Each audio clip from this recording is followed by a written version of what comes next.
Assalamualaikum warahmatullahi wabarakatuh. Alhamdulillahilladzi arsala rasulahu bil huda wa dinil haqq liyudhhirahu 'alad dini kullih wa kafa billahi syahida. Ashhadu an la ilaha illallah wahdahu la syarikalah wa ashhadu anna Muhammadan abduhu wa rasuluh. Allahumma salli wa sallim ala nabiyyina Muhammad wa ala alihi wa sahbihi wa man walah.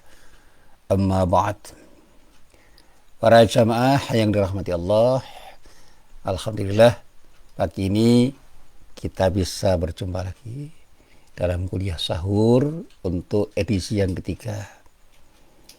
Seperti yang sudah-sudah, saya akan mencoba untuk mengajak para jamaah untuk bertadabbur. 2 hari yang lalu kita bertadabbur surat An-Nas. Kemudian kemarin kita bertadabbur surat Al-Falaq.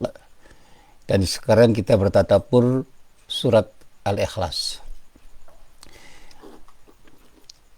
Allah berfirman di dalam Al-Quran dengan firman-Nya, a'udzubillahi minasyaitonirrajim.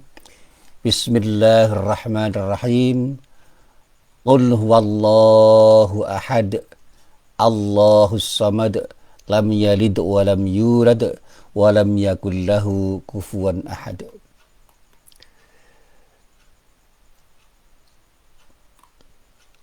Di dalam ayat ini Allah menyatakan dengan pernyataan yang pertama, Qul, katakan ya Muhammad, huwallahu ahad. Dialah Allah yang Maha Esa. Dikatakan Allah itu sebagai zat yang tunggal, yang esa. Dan ahad itu bukan bilangan yang ada bandingannya. Dia bukan hitungan. Tetapi pernyataan yang di dalam bahasa kita sehari-hari disebut dengan esa. Satu-satunya, tidak ada yang lain. Berbeda dengan wahid. Wahid itu ada bandingannya, ada isnan, ada salasah, dan sebagainya. Ada satu, ada dua, ada tiga. Tetapi Allah menyatakan dengan pernyataannya bahwa dialah Allah yang esa. Kemudian pada ayat yang kedua dikatakan dengan pernyataan yang lebih tegas lagi. Allahus samad. Allah adalah Tuhan yang bergantung kepadanya segala sesuatu. Allah lah tempat bergantung siapapun hambanya yang ingin bergantung, sehingga tidak ada tempat bergantung selain Allah. Dan pada saatnya ketika kita memohon, meminta, dan menggantungkan apapun yang kita inginkan, tempat bergantung, tempat memohon, dan tempat minta itu pada dasarnya adalah Allah. Dan tidak ada satupun zat yang bisa menjadikan diri kita bergantung kepadanya selain Allah. Kemudian pada ayat selanjutnya dikatakan lam yalid wa lam yulad. Dia tidak beranak dan tidak pula diperanakkan. Ada ketegasan dari Allah bahwa apapun yang dikatakan orang tentang Allah, bahwa Allah itu punya putra, dan putra dari seseorang itu adalah sesuatu yang tidak benar. Dan pada akhirnya dikatakan walam yakullahu kufuwan ahad, dan tidak ada seorang pun yang setara dengan dirinya. La mithla wala syibha lahu, tidak ada yang semisal dan serupa dengannya.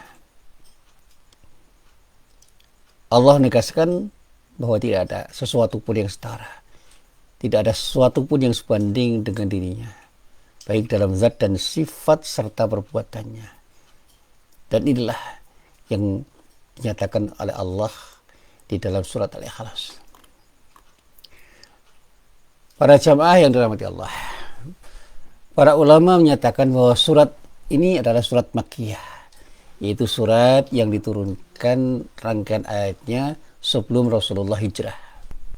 Terdiri dari 4 ayat dan merupakan surat yang isinya adalah konsep tauhid. Bagaimana kita diminta untuk menyucikan Allah ketika kita betul-betul ingin bertuhan. Dan inilah yang merupakan prinsip pertama dari pilar Islam. Oleh karena itu, para ulama mengatakan pahala membaca surat ini disejajarkan dengan seperti Al-Quran. Karena ada tingkah prinsip umum yang bisa kita kenal di dalam agama Islam. Yang pertama prinsip tauhid, yang kedua penerapan hudud dan perbuatan hamba, dan yang ketiga dahsyatnya hari kiamat yang pada saatnya memang kita tidak bisa mengatakan bahwa tauhid itu bukan sesuatu yang mendasari semuanya. Dengan tauhid, para hambanya mengerti aturan-aturan Allah. Dengan bertauhid, orang mengerti bagaimana seharusnya dia berbuat sesuatu. Dengan bertauhid, dia yakin bahwa pada saatnya semua perbuatannya itu akan dia pertanggungjawabkan kepada Allah Subhanahu wa Ta'ala. Dan inilah yang menjadikan para ulama menyatakan bahwa ketika kita itu membaca ayat-ayat ini dengan tadabbur yang benar, dengan pemahaman yang benar, pahalanya disamakan dengan seseorang yang membaca sepertiga Al-Quran. Nah, para jamaah yang dirahmati Allah,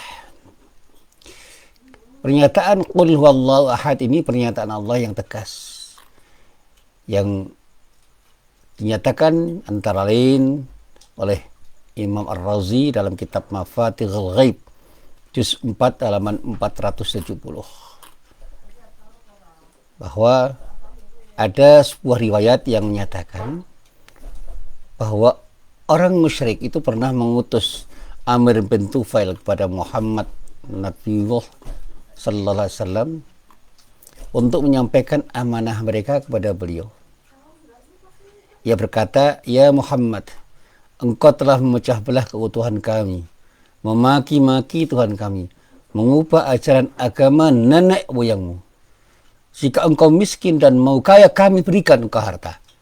Jika engkau gila, kami akan mengobati. Jika engkau ingin wanita cantik, akan kami kawinkan engkau dengannya." Maka Rasulullah Nabi Muhammad SAW pun menjawab, "Aku bukan orang miskin.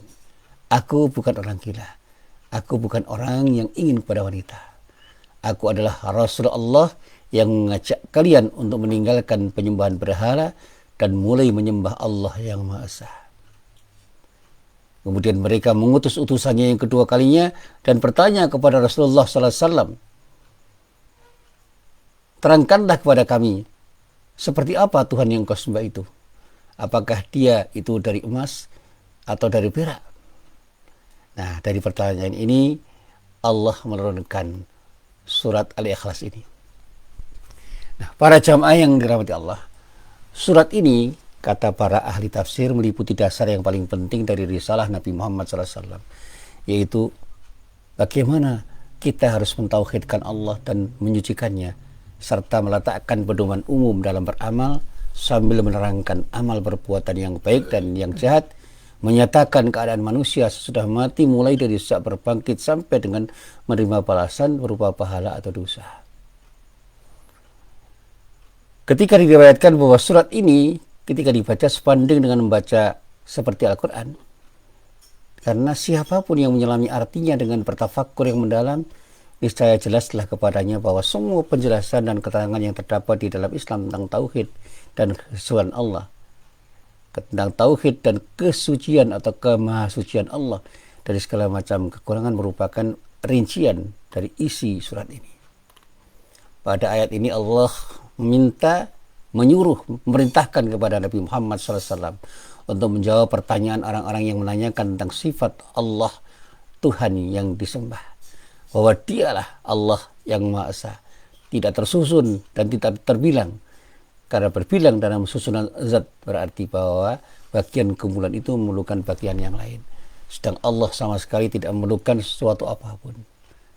Tegasnya keesaan Allah itu meliputi 3 hal.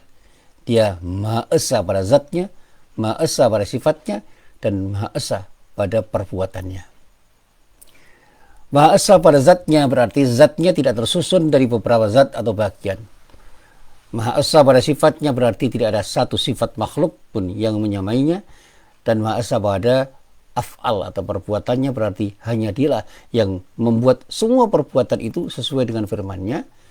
Seperti yang dijelaskan di dalam surat Yasin ayat 82. Innama amruhu idza arada syai'an ayyaqula lahu kun fayakun. Sesungguhnya keadaannya apabila dia menghendaki sesuatu hanyalah berkata kepadanya, jadilah, kun fayakun, maka terjadilah. Nah, para jamaah yang dirahmati Allah. Selanjutnya di dalam ayat yang kedua dikatakan Allahus Samad.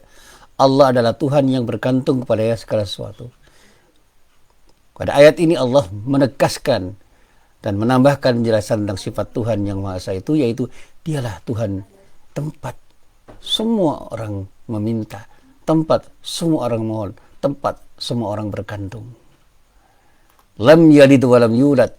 Dialah Allah yang tidak punya anak dan tidak pula diperanakan.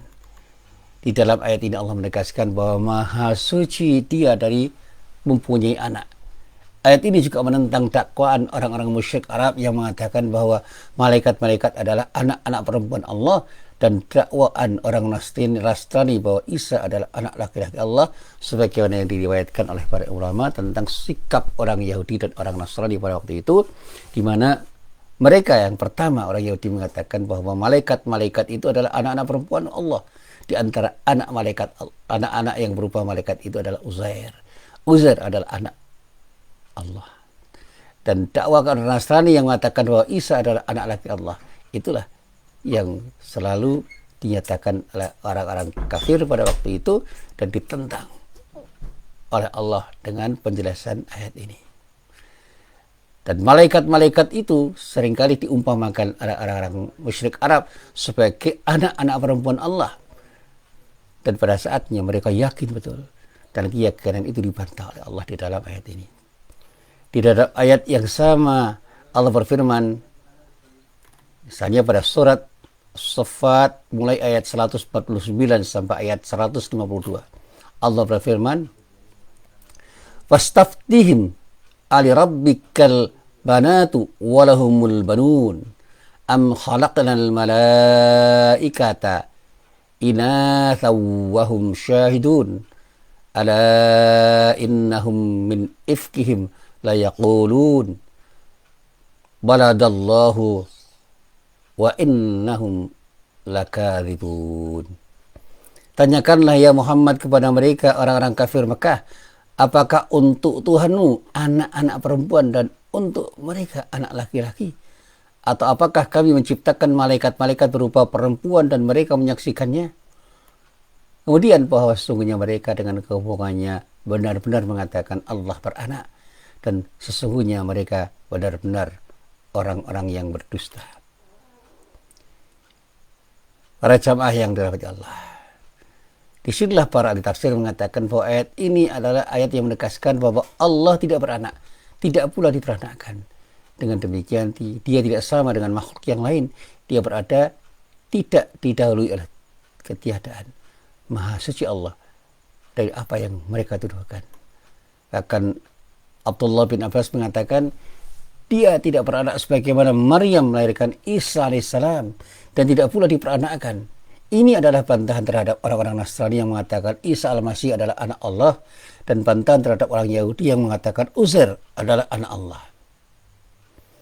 Dan pada akhir ayat ini dikatakan walam yakul lahu kufuwan ahad, dan tidak ada seorang pun yang setara dengan dirinya. Tidak ada satu pun yang setara dengan Allah. Dalam ayat ini Allah menjelaskan lagi bahwa tidak ada yang setara dan sebanding dengan Dia dalam zat, sifat, dan perbuatannya. Dan ini adalah tantangan terhadap orang-orang yang punya keyakinan bahwa ada yang setara dan menyerupai Allah dalam perbuatannya, sebagaimana pendirian orang-orang musyrik Arab yang menyatakan bahwa malaikat itu adalah sekutu Allah. Para jamaah yang dirahmati Allah, dalam rangka untuk merasakan arti ketauhidan kepada Allah yang terkandung di dalam surat Al-Ikhlas ini, kita harus membaca dengan motivasi tinggi untuk memahaminya dengan bekal iman dan ilmu yang memadai. Dan yang paling penting adalah adanya keseriusan untuk menjadikannya sebagai pijakan beramal.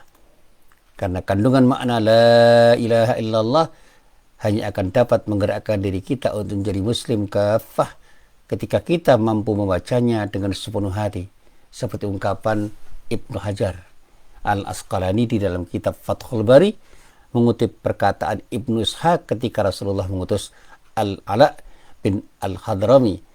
Beliau pun bersabda, "Idza su'ilta an miftahil jannati faqul miftahuha la ilaha illallah." Apabila engkau ditanya tentang kunci surga, katakanlah kuncinya adalah la ilaha illallah. Tiada Tuhan yang berhak disembah selain Allah. Para jamaah yang dirahmati Allah, mengutip apa yang ditulis oleh Dr. Saleh bin Fauzan bin Abdullah Al-Fauzan yang menyatakan bahwa sebanyak apapun kalimat la ilaha illallah dibaca, tidak akan memberikan manfaat sedikit pun kepada yang mengucapkannya kecuali ketika telah memenuhi 7 persyaratan. Apa 7 persyaratan itu? Yang pertama, orang yang mengucapkannya itu betul-betul mengetahui maknanya. Mengetahui makna yang meniadakan dan menetapkan. Oleh karena itu, siapa saja yang mengucapkan la ilaha illallah sedangkan dia tidak mengerti makna dan apa yang menjadi tuntutannya, maka ucapannya itu tidak akan bermanfaat baginya, sebab jangankan yakin dengan apa yang diucapkannya, tahu artinya saja tidak. Ini sama dengan orang yang berbicara dengan satu bahasa namun ia tidak paham apa yang dikatakan itu. Saya sering kali ditanya, banyak orang bertahlil berkali-kali, kok dia masih punya tindakan yang bernuansa musyrik, bernuansa bahwa dia itu orang yang melakukan syirik. Saya katakan itu sangat mungkin ketika yang mengucapkan la ilaha illallah berkali-kali itu tidak mengetahui maknanya. Dia tidak sadar apa yang dia katakan, sehingga konsekuensi dari ucapannya pun dia tidak mengerti. Yang kedua, orang yang membaca la ilaha illallah itu harus menyertakan bacaannya itu dengan keyakinan. Keyakinan adalah bentuk kesempurnaan pengetahuan, dan dengan keyakinan ini setiap bentuk keraguan dan kebimbangan akan hilang. Yang ketiga, orang yang baca kalimat la ilaha illallah itu harus diiringi dengan keikhlasan. Keikhlasanlah yang akan meniadakan segala bentuk kesyirikan, dan keikhlasan inilah yang dikehendaki oleh Allah dari kata yang terangkai dalam kalimat la ilaha illallah. Yang keempat, orang yang mengucapkan la ilaha illallah harus mengucapkannya dengan penuh kejujuran. Kejujuran akan mencegah timbulnya kemunafikan. Seperti ketika mereka mengucapkan la ilaha illallah dengan mulut mereka, sementara hatinya tidak meyakini maknanya, maka ucapan la ilaha illallah itu tidak akan bermakna karena tidak akan mempunyai konsekuensi apa-apa. Yang kelima, orang yang mengucapkan kalimat la ilaha illallah itu harus dan tidak boleh tidak untuk mencintai kalimat yang dia ucapkan itu. Sehingga ketika dia mengucapkan, wajahnya tampak berseri. Dengan demikian berbeda dengan wajah yang diperlihatkan oleh orang-orang munafik yang bisa saja kapanpun mengucapkan la ilaha illallah, tapi wajahnya tidak mengekspresikan apa-apa. Yang keenam, orang yang mengucapkan kalimat la ilaha illallah harus tunduk untuk melaksanakan hak-hak Allah dengan kalimat la ilaha illallah, yaitu melaksanakan amalan-amalan yang wajib dia lakukan. Ikhlas berbuat sesuatu karena Allah dan hanya ingin mencari ridha Allah. Dan demikianlah ini tindakan yang dikehendaki oleh Allah dari kalimat la ilaha illallah. Yang terakhir, yang ketujuh, orang yang mengucapkan kalimat la ilaha illallah itu harus menerima untuk mengatakan dia menolak segala bentuk syirik. Adanya penerimaan yang meniadakan bentuk penolakan. Hal inilah yang dibuktikan dengan melaksanakan perintah Allah dan menjauhi setiap larangannya. Karena dia tidak akan mungkin beribadah kecuali hanya kepada Allah Subhanahu wa taala, dan pada saatnya dia tidak akan memenuhi perintah apapun dan siapapun yang datang dari selain Allah, yang ketika perintah itu dilaksanakan justru akan melanggar larangan-larangan Allah, dan tidak akan mau dilarang untuk mengerjakan sesuatu yang ketika larangan itu diterapkan justru akan melanggar perintah-perintah Allah. Banyak orang yang taat kepada apapun dan siapapun hanya karena ingin sesuatu demi kepentingan duniawinya, sehingga ketaatannya kepada Allah terganggu dan pada saatnya orang terjebak pada tindakan syirik. Inilah syarat-syarat yang telah digali oleh para ulama dari Al-Quran dan Sunnah agar kalimat La ilaha illallah bisa menjadi kunci yang akan membuka pintu surga, dan pada akhirnya orang pun akan berhak mendapatkan surga dengan kalimat La ilaha illallah sebagaimana yang tersirat dari ayat yang terdapat di dalam surah Al-Ikhlas ini. Sekali orang mengucapkan La ilaha illallah, dia akan bertauhid. Dia akan mengesahkan Allah dimanapun dan kapanpun dia berada. Pada saatnya dia hanya akan mau tunduk dan patuh kepada Allah, bukan selainnya, dan segala macam ketundukan kepada siapapun, dimanapun dan kapanpun selalu akan terekspresi menjadi sebuah ketundukan yang total kepada Allah Subhanahu wa ta'ala. Para jamaah yang dirahmati Allah, inilah apa yang bisa saya sampaikan dalam pengajian pada pagi hari ini. Kurang lebihnya saya mohon maaf. Billahi taufiq wal hidayah. Wassalamualaikum warahmatullahi wabarakatuh.